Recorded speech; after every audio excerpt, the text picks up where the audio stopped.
Bismillahirrahmanirrahim. Assalamualaikum warahmatullahi wabarakatuh. Perkenalkan, nama saya Bobi Muhammad Ilham dari Prodi Pendidikan Ilmu Komputer FMI PAUPI angkatan 2017 dengan NIM 17054008 akan memaparkan laporan KKN tematik UPI 2020 gelombang kedua yang dijalankan pada bulan September sampai Desember 2020.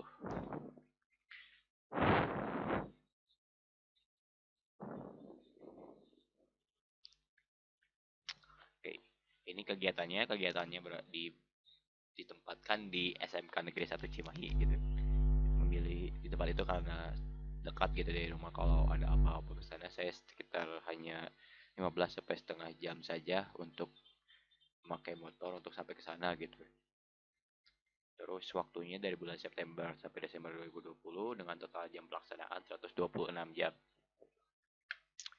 Jadi program-program yang saya pilih ada program wajib dari ASAPG yang difokuskan kepada bidang pendidikan, lalu dengan program yang pilihannya yang pada poin H dan I membuat poster, dua-duanya untuk yang pertama untuk sekolah, yang kedua untuk masyarakat. Nanti kita lebih lanjut gimana. Ini penguatan pembelajaran daringnya. Penguatan pembelajaran ini pas saya kontak ke sekolah itu jadi harus menguatkan 3 mata pelajaran gitu ya, disuruh dalam 3 gurunya berbeda-beda. Yang pertama dalam mata pelajaran, oh ini jurusannya jurusan SIJA.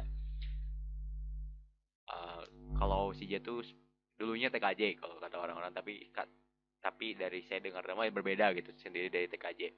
Nah, ini mata pelajarannya simulasi dan komunikasi digital kelas 10. Ada 2 kelas, SIJA B dan SIJA C. Lalu sistem keamanan jaringan untuk kelas A dan kelas B. Terus infrastruktur as a service atau IaaS kelas 12, SIJA A dan kelas Jan B. Nah, ini tuh mata pelajarannya sedikit baru gitu dengar-dengar. Nah, soalnya ini jurusannya baru juga gitu. Karena dia tuh baru menerima sampai 3 angkatan gitu, sampai angkatan 2012 belum ada yang lulus dari sana sebenarnya gitu. Untuk SIJA-nya, kalau TKJ-nya dulu SMP Negeri 1 Cimahi udah ada, tapi membuka jurusan baru SIJA menggantikan untuk TKJ dan belum ada yang lulus dari situ. Nah, ini kegiatannya membantu menilai rekapan siswa untuk guru, lalu diskusi permasalahan yang dihadapi, bagaimana sih pembelajaran mata pelajarannya selama pandemi COVID-19, selama daring dan lain-lain dan seterusnya. Nah, ini dokumentasi buat penilaiannya. Ini penilaiannya udah banyak gitu ya. Kira-kira ada enam kelas yang tugasnya tuh bermacam-macam gitu, nggak sampai ya lebih dari 8 tugas dari masing-masing kelasnya, makanya ini tuh paling lama saya mengerjakannya. Nah, ini yang kedua pendampingan pembelajaran daring untuk siswa. Nah, pembelajaran daring untuk siswa ini saya fokuskan ke sistem keamanan jaringan saja kelas 11 untuk pembelajaran remedial dan pengumpulan tugas disuruh gurunya seperti itu. Yang lainnya ada Bobima di sini aja gitu seperti itu. Nah, pakainya nggak pakai grup, soalnya kalau pakai grup nggak semua siswa itu melakukan remedial gitu ya. Ada yang udah lengkap, udah tugas, udah nilainya, udah yang nggak remed. Lalu tugasnya udah lengkap semua seperti itu. Fokusnya itu yang remedial dan pengumpulan tugasnya yang telat gitu, atau tugas susulan seperti itu. Ini kontak-kontaknya, saya sensor nomornya dan nama-namanya kalau ada yang kelihatan seperti ini. Nah, ini lewat PC pribadi ya, sedikit ribet gitu, makanya saya kalau di laporan PPM-nya dikasih di di gelombang seperti itu dalam satu hari. Ini gelombang ini si A sampai si B, ini sini gitu sampai situ, biar terkontrol aja tugas-tugas yang mana, yang remedialnya yang mana seperti itu. Nah, sekarang pendampingan orang tua. Ada pendampingan orang tua ini membuat sebuah grup untuk orang tua di 10 Cijabe bersama Dina Dwi Handayani. Sama juga sama karena orang tuanya itu 34, kalau nggak salah 34 orang, jadi ya dua-dua aja gitu ya penampilan grupnya. Nah, grup ini tuh berfungsi untuk menyalurkan saran gitu atau pertanyaan yang ingin diajukan kepada sekolah. Misalnya sekolah, kapan pembelajaran di sekolahnya, ada yang nanya seperti itu, tapi kita belum dapat info dari sekolahnya seperti itu. Nanti kita kasih tahu ke orang tua. Terus apa sih masalah-masalah apa saja yang dihadapi si orang tuanya. Pertama ada yang kedua tuh ada yang siswanya tuh lebih lebih senang gitu katanya, tapi tugasnya kebanyakan atau susah mengumpulkan tugas karena bingung materinya mau bagaimana mengerjakannya seperti itu kalau dari orang tuanya. Nah, ketika ini media pembelajaran saya buat, media pembelajarannya dibuat untuk kalau tidak salah materi yang pertama IAS tentang load balancing nama materinya, yang kedua simulasi dan komunikasi digital kelas 10 dengan materi temanya ebook. Di situ bikin dua materi dan disuruh bikin tugasnya gitu, disuruh bikin LKPD-nya aja gitu lah gitu ya Bob, bang bikin LKPD gitu masing-masing terus biar tercampur gitu. Ayo. Terus yang selanjutnya membantu administrasi sekolah. Nah ini yang membantu administrasi sekolahnya membuat RPP yang satu lembar dalam kurun waktu satu, bukan kurun waktu 1 tahun, yang jadi selama dua semester atau 1 tahun gitu ya. Jadi semester 1 sama semester 2. Nah ini tuh dibutuhkan oleh ketua prodinya karena si prodi si itu kan baru. Jadi si RPP ini tuh berfungsi untuk melengkapi administrasi dan dokumentasi untuk akreditasi nanti gitu. Nanti kalau udah nanti kan kalau dokumennya lengkap siapa tahu akreditasinya jadi bagus gitu ya, jadi A gitu di CJ-nya seperti itu. Nah, ini membuat video penanggulangan COVID. Well, ini link YouTube-nya bisa dicek. Jadi ada di channel saya yang saya upload. Ini membuat videonya tentang pembelajaran 2021 bagaimana sih, itu saya hanya menerangkan bagaimana sih tips and tricks di sekolah harus bagaimana gitu untuk menjalani pembelajaran 2001 ini.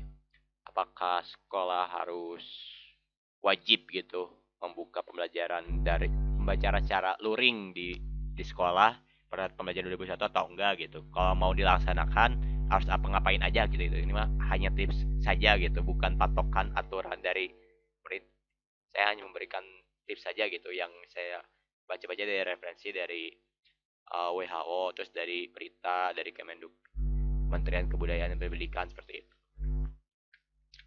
Nah ini membuat artikel di Kompasiana. Nah artikelnya itu tentang ya sama kayak video lah intinya mah, yang pembelajaran 2001 tapi dikhususin pada saat ingin buka gitu COVID-19, pada masih pandemi COVID-19 ya seperti itu. Nah di Kompasiana itu nggak sembarangan bisa post artikel gitu ya. Yang pertama dalam sekurang 1 jam itu minta verifikasi dulu beritanya. Jadi saat kalau verifikasinya gagal, si Kompasiana akan memblokir gitu akses si berita kita ke publik gitu. Jadi intinya seperti itu. Jadi harus ada tahap verifikasi yaitu ngasih KTP atau nomor identitas lainnya gitu ya. Kalau aja nanti ada verifikasi, nanti profilnya ada tanda checklist gitu, berarti verifikasi. Untuk beritanya sendiri juga ada verifikasi ulang juga, kayak bagaimana sih kamu dapat berita ini gitu, dari mana kamu dapat gambar ini gitu. Beberapa dari Kompasiana itu harus mencantumkan gambar ini itu dapat dari mana, website mana, nggak secara kamu nemuin di Google terus tempel di Kompasiana bisa langsung dipakai gitu, enggak. Jadi mereka tuh harus ngeverifikasi dulu, nanti ngasih email ke kita bahwa ini tuh kamu tuh ini teh menjiplak gitu atau ngambil dari copy paste dari artikel orang lain. Misalnya fotonya kamu tidak mencantumkan sumber fotonya dari mana gitu, seperti itu Kompasiana tuh. Nah ini membuat poster pencegahan untuk sekolah. Nah ini pencegahan sekolah sebenarnya ada poster gitu yang lebih bagus, tapi saya cuma merancang gitu buat sekolah. Ya ini simple poster aja. Apa saja sih yang yang saat harus dilakukan tidak protokol kesehatan di SMK Negeri 1 Cimahi, kayak cek suhu dulu di gitu. Saya pernah melakukan cek suhu di sana, melakukan apa sih, termohead. Di situ batas suhunya berapa, 38. Kalau 38 cek ulang, tunggu beberapa saat, 38 turun, 37 masuk, atau 38 terusan ya tunggu dulu di situ. Terus pakai masker, kalau nggak pakai masker nggak boleh masuk. Terus yang kedua terus cuci tangan gitu ya. Di situ juga di SMK Negeri 1 Cimahi itu ada auto sanitizing gate gitu. Jadi orang-orang yang masuk ke sana tuh langsung ya kayak dibersihin gitulah intinya seperti itu. Yang kedua membuat poster gitu untuk masyarakat nih, misalnya masyarakat yang ingin membuka usaha pada saat pandemi COVID-19 apa saja diperlukan gitu ya. Ya pertama pakai masker saat bekerja, terus menyediakan hand sanitizer, terus wajib memeriksa suhu si karyawan dan si